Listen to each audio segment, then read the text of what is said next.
Agora a gente vem aqui para o noticiário político brasileiro, porque para defender o desempenho do governo e tentar melhorar a aprovação da opinião pública, o presidente Lula segue viajando e dando entrevistas. Depois de visitar o Amapá pela manhã, ele desembarca no Pará agora à tarde. Lula vai anunciar a liberação de mais 250 milhões de reais do BNDES para obras de macrodrenagem e urbanização em Belém, a cidade que vai sediar a COP30 em novembro, a Conferência das Nações Unidas para o Clima. Vamos então a Brasília ao vivo com o nosso repórter Eduardo Gayer para ter mais informações em relação a essa, vamos dizer assim, essa caravana do presidente Lula pelo Norte e Nordeste. Boa tarde, Gayer, tudo bem?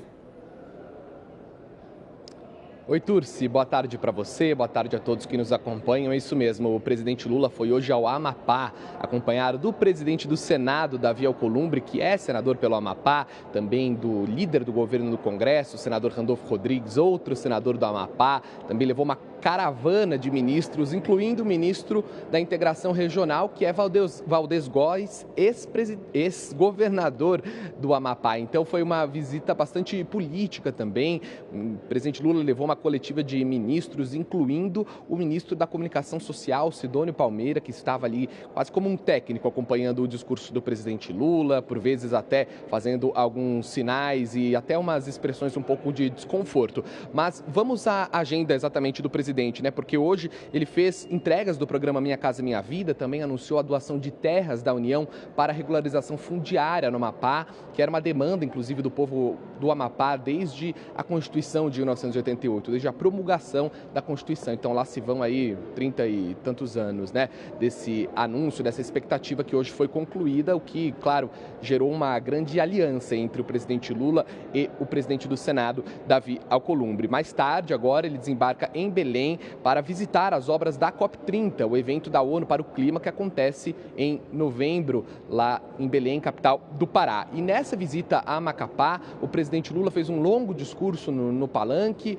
e anunciou alguns programas do governo. Por exemplo, ele destacou que o governo vai lançar em breve 3 programas: o crédito consignado para trabalhadores da iniciativa privada, também o aumento da faixa de isenção do imposto de renda para quem ganha até R$5.000 por mês, aquela reforma do imposto de renda, e a distribuição de gás gratuito para a população pobre, gás de cozinha. Esses 3 programas, com certeza, você já ouviu falar, porque são 3 programas que o presidente Lula anunciou na campanha ainda de 2022, é uma promessa de campanha que ainda não saiu do papel. Desde o começo do governo, a gestão, os auxiliares do presidente Lula estão trabalhando nesses temas. Uma promessa que foi renovada hoje, portanto, quase que um bloco, em um combo nessa visita ao Amapá, mas até o presente momento o governo ainda não enviou ao Congresso Nacional os projetos de lei para colocar essas promessas em prática. Nós separamos um trecho do que disse o presidente Lula a respeito desse pacotão social lá na visita ao Amapá. Vamos ouvir. Nós vamos fazer agora o crédito consignado para os trabalhadores da iniciativa privada. Vai ser a maior política de crédito desse país. Nós vamos fazer agora, entrar com um projeto de lei, e eu tenho certeza que vai ser aprovado, que quem ganha até R$5.000 por mês não pagará mais imposto de renda nesse país. Está um projeto quase pronto para a gente entregar gás de graça para 22 milhões de famílias nesse país. Porque para nós o gás faz parte da cesta básica. Ele sai por R$36 da Petrobras e chega nos estados a 130, a 140, a 150, e não é justo isso. Não é justo. Enquanto o rico não paga imposto de renda, é o pobre que paga. E ele paga imposto de renda no gás, no feijão, no arroz, que a gente agora está isentando na política tributária que nós fizemos. Toda a cesta básica será desonerada para vocês não pagarem imposto nem sobre a carne. Nesse mesmo evento, o presidente Lula voltou a defender a exploração de petróleo na bacia da Foz do Amazonas, ali na margem equatorial que fica no Amapá. Ontem, o presidente deu uma entrevista a uma rádio de Macapá e criticou o que chamou de lenga-lenga do IBAMA para liberar a Petrobras para fazer os estudos sobre essa extração de petróleo na região. A declaração pegou muito mal dentro do governo, dentro do IBAMA principalmente. Existe, inclusive, a expectativa de que o presidente Lula vá trocar o comando do IBAMA, demitir Rodrigo Agostinho, que é deputado federal suplente pelo PSB, aliado de primeira hora da ministra do Meio Ambiente, Marina Silva. E a expectativa, como trouxe até a nossa analista de política, Júlia Lindner, é que o presidente Lula nomeie para o IBAMA o atual ministro da Secretaria-Geral da Presidência, Márcio Macedo, que deve ser substituído nas próximas semanas pela presidente do PT, Gleisi Hoffmann, no bojo aí da reforma ministerial. Ainda assim, numa tentativa até de amenizar essa fala de ontem sobre um suposto lenga-lenga do IBAMA para liberar a exploração de petróleo, o presidente Lula afirmou que vai fazer tudo dentro da legalidade ambiental, que não vai fazer nenhuma loucura ambiental para conseguir explorar o petróleo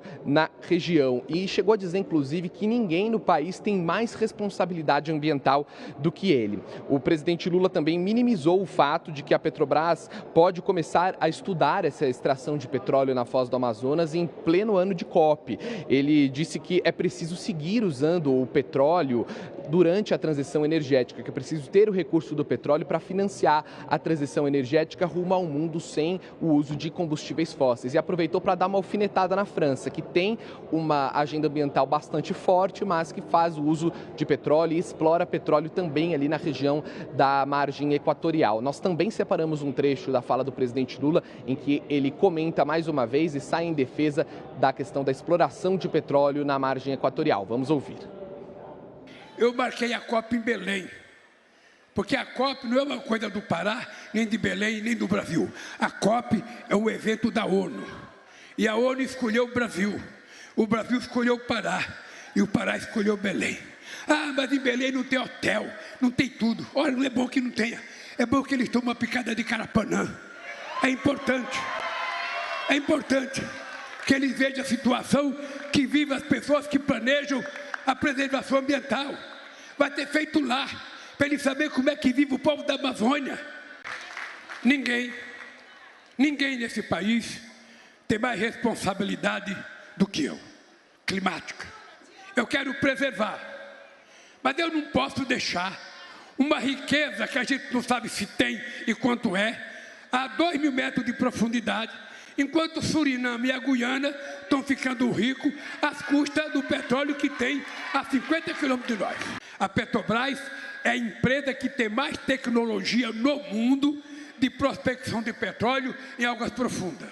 Eu não quero estragar 1 metro de coisas aqui, mas ninguém pode proibir a gente de pesquisar para saber o tamanho da riqueza que a gente tem.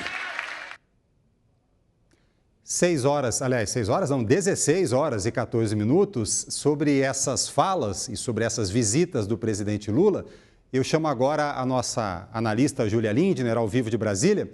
Júlia, boa tarde para você.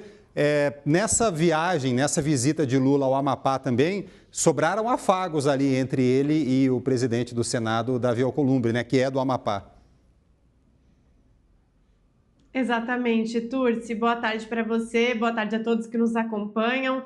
O presidente Lula tem demonstrado desde o início desse ano que o foco dele, uma das grandes prioridades, é justamente agradar os presidentes da Câmara e do Senado. No caso de Alcolumbre, ele tem alguns gestos que são até mais fáceis, porque Alcolumbre já vem deixando claro para o governo há algum tempo, mesmo antes de assumir, quais são os interesses dele, o que o governo pode fazer para contemplá-lo. Então, no caso, por exemplo, a questão da liberação da pesquisa para eventual exploração de petróleo na margem equatorial é uma das principais demandas de Alcolumbre, e mesmo antes de ele assumir, o presidente Lula já vinha fazendo acenos nesse sentido e agora intensifica, aumenta o tom e a pressão, inclusive, sobre o IBAMA, justamente como um dos acenos ao Alcolumbre. Uma outra coisa que a gente até já trouxe aqui antes mesmo, da vitória de Alcolumbre, era aquela estratégia de investir, digamos assim, politicamente nos estados dos presidentes da Câmara e do Senado, justamente porque tem essa avaliação de que se Alcolumbre e Hugo Mota também, em outro momento,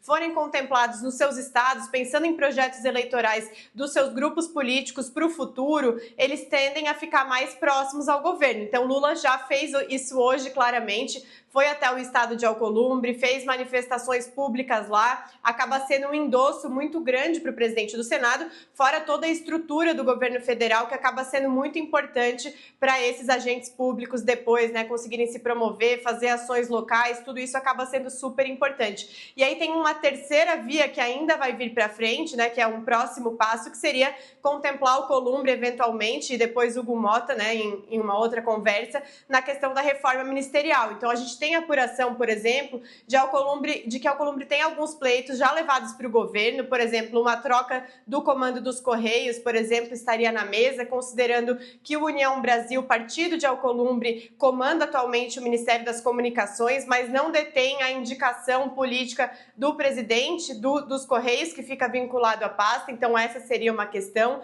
A outra questão um pouco mais difícil seria até uma eventual troca no comando do Ministério de Minas e Energia, mas Lula está muito resistente a isso porque não gostaria de tirar Alexandre Silveira, mas a gente vê que Lula faz um cerco, de certa forma, para tentar agradar Alcolumbre, tanto publicamente nos discursos, mas também reservadamente com as demandas. O que eu apurei é que, de outro lado, o que a gente vai ver para frente, por exemplo, em relação a Hugo Mota, parece um pouco mais nebuloso, porque se de um lado sobram pedidos de Alcolumbre, que é um político ali que tem muitas demandas, Hugo Mota ainda é uma incógnita para o governo. O governo não tem claro ainda o que o Hugo Mota gostaria, se ele teria algum interesse, por exemplo, de indicar alguém na reforma ministerial, é algo que não está claro para o governo. Ontem até ouvi do Palácio do Planalto uma possibilidade que seria, por exemplo, uma indicação de Marcos Pereira, presidente do Republicanos, para alguma pasta no governo, mas, segundo aliados de Marcos Pereira, isso parece uma ideia sem cabimento, não seria algo que poderia agradá-lo, nem que ele aceitaria. Então a gente vê ainda o governo tateando mais do lado de Hugo Mota, mas pelo lado de Alcolumbre realmente parece uma relação muito mais próxima e o governo fazendo de tudo, de fato, para agradá-lo. Ok, Júlia, obrigado pelas suas informações.